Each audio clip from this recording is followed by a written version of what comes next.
সূরা মাইদার ৭২ নম্বর আয়াতে কারীমার মধ্যে আল্লাহ জানায় দিলেন, ইন্নাহু মান ইউশরিক বিল্লাহ ফাকাদ হারামাল্লাহু আলাইহিল জান্নাহ ওয়া মাওয়াহুন নার ওয়া মা লিয-যালিমিনা মিন আনসার। আল্লাহ বলেন, ইন্নাহু মান ইউশরিক বিল্লাহ, আল্লাহ तमाम পৃথিবীর সমস্ত মানুষদেরকে জানায় দেয়, এ আল্লাহর গোলাম, আল্লাহ বলেন ও আদম সন্তান, সমস্ত পুরুষ এবং নারীদেরকে আল্লাহ জানায় দিলেন, ইন্নাহু মান ইউশরিক বিল্লাহ, যদি কেউ আমি আল্লাহর সঙ্গে শরীক করে, এক নাম্বার শাস্তি কি তোমরা জানো? আল্লাহ বলতেছেন, আমি আল্লাহর সঙ্গে দুনিয়ার জমিনের মধ্যে পুরুষ কিংবা মহিলা হোক, যেই হোক না কেন, যদি আমি আল্লাহর সঙ্গে তারা শিরিক করে, এক নাম্বার হলো ফাকাদ হারামাল্লাহু আলাইহিল জান্নাহ, এক নাম্বার হলো ওই দুনিয়ার সমস্ত পুরুষদেরকে, সমস্ত নারীদেরকে আল্লাহ বলেন, এক নাম্বার শাস্তি হলো আমি আল্লাহর সঙ্গে শিরিক করার অপরাধে আমি আল্লাহ তাদেরকে আমার বানানো জান্নাত হারাম করে দিলাম। বলেন নাউযুবিল্লাহ। আল্লাহ বলেন, সমস্ত দুনিয়ার সৃষ্টি হওয়ার পর থেকে কিয়ামত পর্যন্ত সমস্ত নারী পুরুষদেরকে আল্লাহ জানায় দিলেন, আল্লাহ তাআলা সিগন্যাল দিলেন, আল্লাহ তাআলা সতর্ক করলেন, এ দুনিয়ার গোলাম, এ আমি আল্লাহর গোলাম, নারী পুরুষ একই বাক্যে আল্লাহ বলতেছেন, যদি তোমরা কেউ আমি আল্লাহর সঙ্গে অংশীদার করো, আমি আল্লাহর সঙ্গে শরীক করো, এক নাম্বার শাস্তি হলো ফাকাদ হারামাল্লাহু আলাইহিল জান্নাহ, আমি আল্লাহ যে জান্নাত বানাইলাম, আমার ওই বানানো জান্নাত তোমাদের উপর হারাম করলাম। তাই নয়, হারাম করে শব্দ ছেড়ে দেয় নাই, আল্লাহ তাআলা দ্বিতীয় বাক্য বলেন, ওয়া মাওয়াহুন নার, আমি আল্লাহকে তোমাদের উপর জান্নাত হারাম করেই ছেড়ে দিলাম না, না, আমি আল্লাহ জান্নাত তো হারাম করেছি, জান্নাত হারাম করিয়া আমি তোমাদের বাসস্থানকে জাহান্নামে পরিণত করে নিলাম। আল্লাহ বলেন, শিরিক করার পরে জান্নাত দেব না, আমি আল্লাহ কাদেরকে জান্নাত দেব? তাকওয়াবান, পরহেজগার মুমিন ইমানদারদেরকে জন্য আমি আল্লাহ জান্নাত বানাইছি। আমি আল্লাহ বেঈমানদের জন্য জান্নাত বানাই নাই, আমি আল্লাহ ইবাদত করে না এমন বান্দাদের জন্য জান্নাত বানাই নাই, আমি আল্লাহ শিরিককারী বান্দাদের জন্য আমার জান্নাত বানাই নাই, আমি কোনো গুনাহগারদেরকে আমি আমার জান্নাতের মধ্যে প্রবেশ করাবো না। যে বা যাহারা শিরিক করে মারা যাবে তাদের জান্নাত হবে না, যদি শিরিক করার পরে তাওবা নসিব হয় নাই তাহলে তার জন্য জান্নাত নয়, সে চিরস্থায়ী জাহান্নামের মধ্যে চলে যাবে। কিন্তু আল্লাহর গোলাম শিরিক করার পরে তাওবা করার নসিব হয়েছে, আল্লাহ তাআলা ক্ষমা করে দিবেন, কিন্তু ক্ষমা তখনই করবেন যদি তাওবা নসিব হয়, আর যদি তাওবা নসিব না হয় তাহলে আবু জাহল, উতবা, শাইবা, মুগীরা তাদের মতো আপনাকে আমাকেও জাহান্নামে যাওয়া লাগবে। আল্লাহ বলতেছেন, ওয়া মাওয়াহুন নার, জান্নাত তো হবেই না, এমনকি আমি তাদের জন্য জাহান্নাম নির্ধারিত করে রাখলাম। এ আল্লাহর গোলাম, বিপদ থেকে বাঁচাবার জন্য কোনো না কোনো সাহায্যের বা মাধ্যমের প্রয়োজন হয়। আপনি যখন দুনিয়ার মধ্যে বিপদে পড়ে যান, যখন আপনার জমি জমা নিয়ে যখন আপনার ঝগড়াঝাটি হয়, দেশের মাতাব্বর যারা তাদেরকে মাধ্যম বানিয়ে আপনারা চান মীমাংসা হয়ে যাক, কিন্তু সেই দিন আপনার একজন আপনার এই মাধ্যম লাগবে। আর আল্লাহ তাআলা কেমন ভাবে জানাইলেন, আল্লাহ বলেন, হে আল্লাহর গোলাম, তোমাকে জান্নাত থেকে জাহান্নামে দিয়ে দিলাম, জাহান্নাম থেকে জান্নাতে নিতে হলে তোমাকে একজন মাধ্যম প্রয়োজন হবে। আর আল্লাহ রাব্বুল আলামিন বলেন, ওয়া মা লিয-যালিমিনা মিন আনসার, কেমন ওই ইসরায়েলের মানুষ কপাল পোড়া, ওই কপাল পোড়াদের সম্পর্কে আল্লাহ বলেন, তোমরা শিরিক করার অপরাধের কারণে আজকে কঠিন কিয়ামতের মাঠে তোমাদের সাহায্যকারীও কেউ থাকবে না। বিপদ থেকে উদ্ধার হতে একজন মাধ্যম লাগে।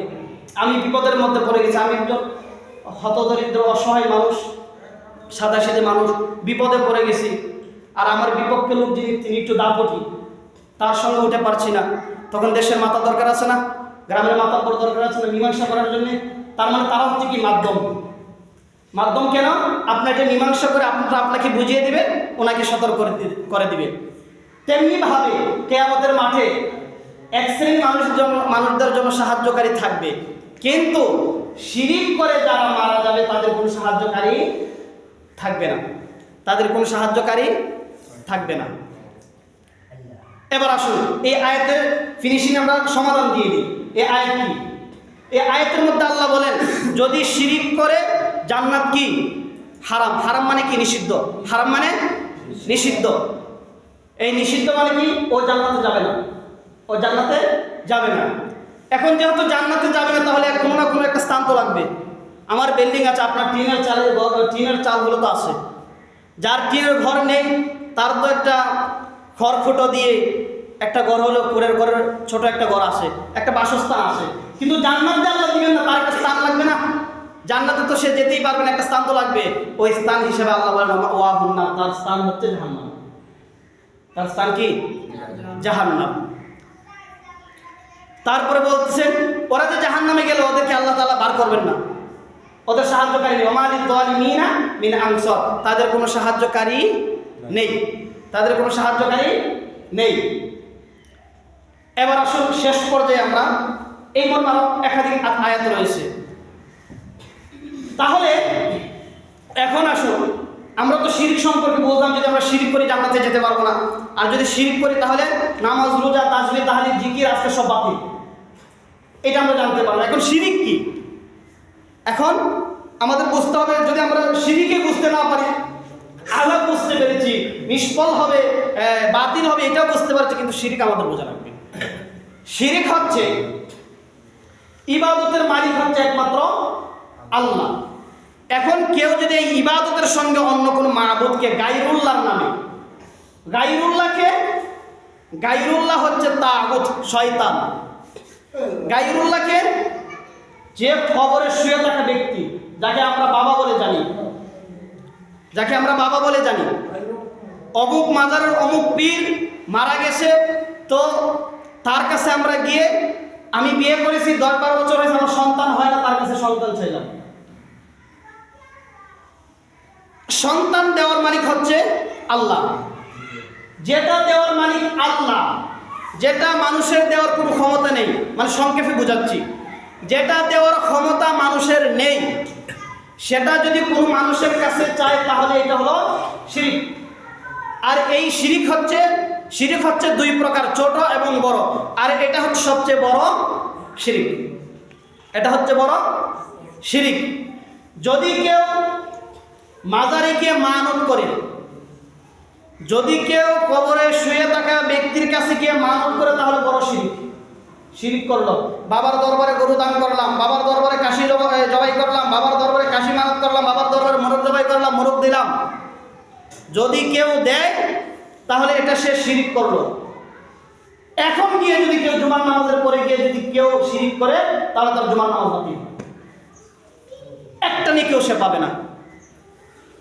এই কথা আমি বলিনি, আল্লাহ তাআলা নিজে বলেছেন লা ইন আশরাকতা লা ইয়াহবাতুন্না আমালুক। তারপরে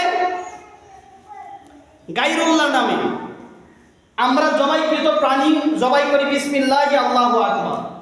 কেউ যদি গায়রুল্লাহর নামে জবাই করে, এখন আপনি বলতে পারেন হুজুর আমি তো করি না, উদ্দেশ্য আপনাকে না, যে করে না তার উদ্দেশ্য নয়, যে করে তার উদ্দেশ্য, কেন তার আমল বাতিল হয়ে যাবে। আমি আপনাকে চাচ্ছি সতর্ক হয়ে যান। তাহলে গায়রুল্লাহর নামে যদি কেউ শপথ করে, কসম খায়, গায়রুল্লাহর কাছে গিয়ে যদি উপকারের আশায় কেউ যদি কোনো কিছু চায়, কোনো কিছু মানত করে, কোনো কিছু দেয়, তাহলে সে শিরক করলো। একটা মুরগ যদি কেউ জবাই করে গায়রুল্লাহর নামে, ওইটা তার জন্য খাওয়া হারাম, ওইটা তার জন্য খাওয়া হারাম। আল্লাহ বলেন ওয়া তাকুলু মিম্মা লা যুকিরা ইসমাল্লাহি আলাইহি, এমন কিছু জবাই করলে আল্লাহ ব্যতীত অন্য কারণে এটা খাওয়া হারাম, এটা খাওয়া হারাম। সম্মানিত উপস্থিতি, তাহলে আমি আপনাকে যেটা বলতেছিলাম, আল্লাহর জমিনের মধ্যে, আসমানের নিচে জমিনের উপর সবচেয়ে বড় পাপ হচ্ছে শিরক।